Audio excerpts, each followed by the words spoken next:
ang pera, pag kinita natin, ito po ay hindi dapat ginagamit sa mga kagustuhan, pero ito yung ginagamit sa mga pangangailangan. Kung may sobra, magtabi ka para mag-enjoy ka, walang problema. Naalala nyo pa ba yung unang kita natin? Nung unang umpisa, maliit o malaki? Maliit.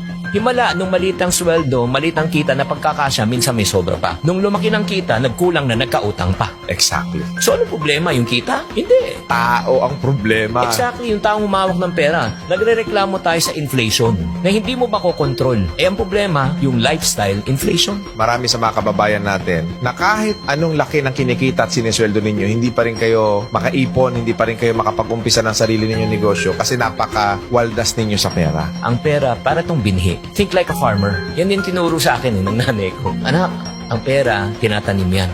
Huwag mong kakainin yan. Nakita na ba kayo na magsasaka na kinain ng binhi? Walang tatanim, walang aanihin yan.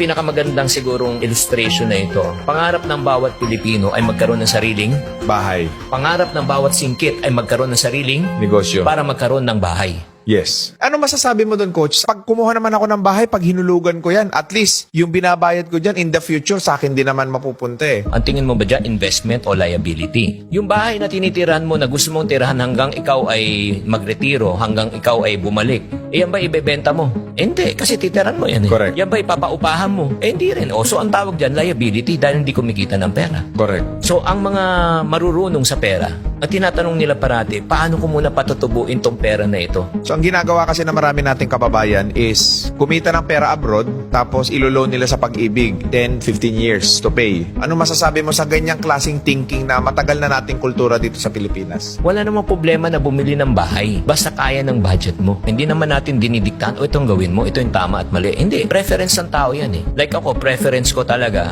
ay kailangan magtiis ka ngayon. Kesa ngayon, magpakasasa ka, magpakasarap ka, pero sisingilin ka. Kaya nga doon nga lumabas yung nasulat kong aklat ng Diary of a Pulubi. Paulit-ulit na lang yung mga concern na mga dumalapit sa akin. Online na utang ngayon na Yung online lending app. Nakakaawa talaga. Pag tinanong ko, bakit pa kayo nagkautang? Una, ang feeling nila, hindi na uubos yung pera. Kasi iniisip nila may papasok pang sweldo. So, uutangin na nila in advance. Yun po yung mga bagay na yun. Kaya naisulat yung aklat niya, nakikita ko na talaga, yun nga yung mga weakness eh. Sa OFW, sobrang matulungin na pulubi later. Panay sakripisyo na hindi na nila iniisip ang kanilang sarili. At ito pa ang pinakamasakit sa pagtulong. 9 na beses kang tumulong. 1 beses ka lang tumanggi. Napakasama mo na, kuripot ka na, makasarili ka pa. Kaya napakahirap na maging OFW. Naging masama pang tao. Kawawa talaga. Pag nagbago ang financial mindset ng isang tao, magbabago talaga ang buhay. Yes. Meron nga akong isang matinding realization dyan kung bakit maraming mahirap sa Pilipinas. I mean, hindi ko sinisisi yung mga malls. Nasa Pilipinas ang pinakamalalaking mall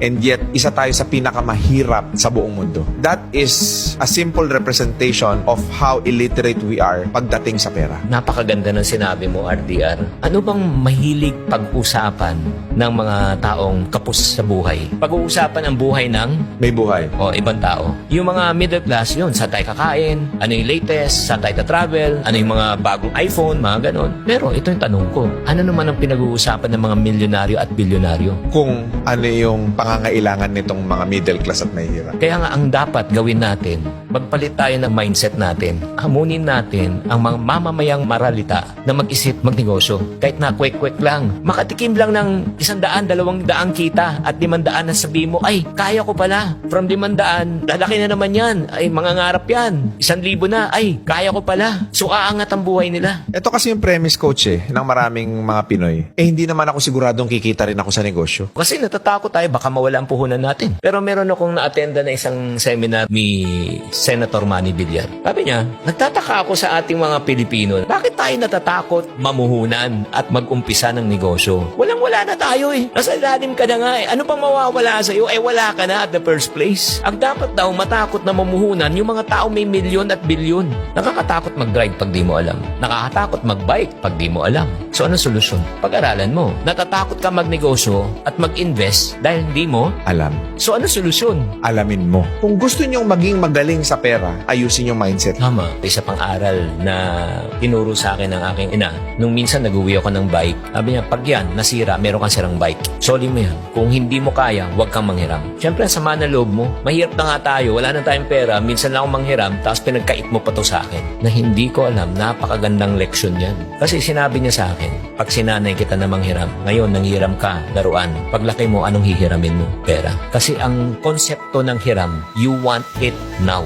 Pero ang konsepto ng paghihintay, ito ay kagaganda ng buhay. Kaya para sa mga tao nakikinig na mga magulang dyan, ako, 3 yung anak ko, 22, 20, and 18. Baka masyak na lang kayo, buti na lang hindi ko kayo anak. Sa tanang buhay, hindi nakatanggap ng allowance sa akin mga yung anak. Bakit? Pagkain, edukasyon, baon, in terms of baon, pagkain na baon, papasok sa school. Pero kung gusto mo ng pera, pagtrabahuan mo, hindi kami nagbibigay ng allowance. Hindi ka ba maging masamang tatay niya? O sige, gusto mo ng pera? Nung bata pa sila, o massage mo ako, I'll pay you. So in other words, we're teaching them the value of hard work. You have to work it out. Yeah, hindi rin ako pumapayag na makipag-negotiate sa akin. Like, Pam, malapit na birthday ko. Baka pwede kong i-advance yung gift ko. Hindi rin ako pumapayag. Alam mo bakit? Bakit? Ngayon, ina-advance birthday. Ano next yung advance? Yung sweldo. Advance na sweldo. May darating naman ako sweldo eh. Alam mo, napakasimple ng kwento mo pero napakalaking impact niyan sa mga viewers natin. Kasi, again, babagsak tayo dun sa karakter kung bakit ka mahirap eh. So, natutuldukan na kung nabuhay kang mahirap, di mo kasalanan. Pero pag namatay kang mahirap, kasalanan mo na. Marami tayong choices sa buhay, namimili tayo. Ang lagi natin pinipili, yung makakapagbigat at makakapagpahirap sa atin. Na tinitignan natin, short-term gain na, magbe-benefit ako ngayon, okay ako, pero long-term pain. One of the greatest law that I've learned in life is the law of opposite. Principle yan. Parang law of gravity. Hindi mo pwedeng labanan ng gravity. Kahit anong kulay mo, timbang mo, itsura mo, pag tumalong ka ng building, babaksak ka. Ganon din ang law of opposite. The short-term effect is always the opposite of the long-term effect. If you play now, petik-petiks ka, you pay later. If you spend now, magpakayolo ka, okay lang. Gusto mo yan eh. Pero wala kang ipon later. Suffer later. If you save now, you enjoy later. If you build your business now, diba? You retire later. Huwag mong solusyonan ng mabilis yung problema. Ang unahin mong solusyonan yung kaisipan mo. And then the rest will follow. Ito pang isang law na naunawaan ko na sinusundan ko sa buhay. You cannot solve a permanent problem with a temporary solution. Ang ganda, no? You got to solve a permanent problem with a permanent solution. So kung may utang sila, coach, huwag silang uutang sa iba para mabayaran yung utang nila. Ang gawin nila, dagdagan ninyo yung kita ninyo. Yun nga yung parating sinasabi, dagdag ng kita eh. Kunyari, itong bote na ito, di ba, puno. Lagyan mo ng butas to. Ano mangyayari dito? Dahan-dahan Correct. maubos yan. Tama o mali? Tama. Gusto mo mapuno to? Yes. Anong solusyon? Takpan mo muna yung butas. Takpan mo muna bago mo lagyan. Pero kung sinasabi ng ibang tao, hindi, ang solusyon dyan, dagdagan lang yung kita. O sige, tagas, ubos na, di ba? May butas. O dagdagan mong kita, ano mangyari ulit? Tumatagas eh. Kailangan talaga bawas dagdag method. Bawasan mo muna ang mga gastos na hindi mo talaga kailangan. Pag nabawasan na, dagdag. Pag dumadagdag na yan, mapupuno na to. Mindset talaga eh. That because of your mom, yung mga turo, ngayon naaalala mo, di ba, coach? Kaya pala ako naging chingkitan ngayon, hindi pala dahil magaling ako magsalita. Kaya pala ako naging chingkitan ngayon, hindi dahil sa magaling ako sa public speaking, magaling ako makiharap sa tao, hindi pala. Dahil pala ito sa nanay ko, na nagturo sa akin mula pagkabata. Kung ano man yung natutunan ko sa labas, additional na lang yun. Eh, syempre, nagkamalay ka na, naunawa mo na. Ito pala yung pampatibay. Para sa akin, ma-reject yung masabihan ng masasakit. Okay lang. Normal. Kinakatakutan ko sa buhay ko ay maghirap. Kasi alam kong mahirap na maging mahirap eh. At ayaw ko na bumalik sa ganung sitwasyon. Kaya nga, para sa mga tao nakikinig at nanonood ngayon na natatakot na magnegosyo, pumili ka na rin ng takot. Ano mas nakakatakot? May nagkasakit sa pamilya, kailangan mo pumunta ng ospital, i-ospital ang iyong mga mahal sa buhay at wala kang kapera-pera at mangungutang ka sa mga mata pobre mong mga kamag-anak. Ano mas nakakatakot? Eh ako takot na ako sa ganung mga sitwasyon eh. Kaya sinasabi ko, basta marangal, gagawa ko ng paraan para makalabas ako sa ganung klaseng sitwasyon. Marangal, moral, ethical, gawin mo.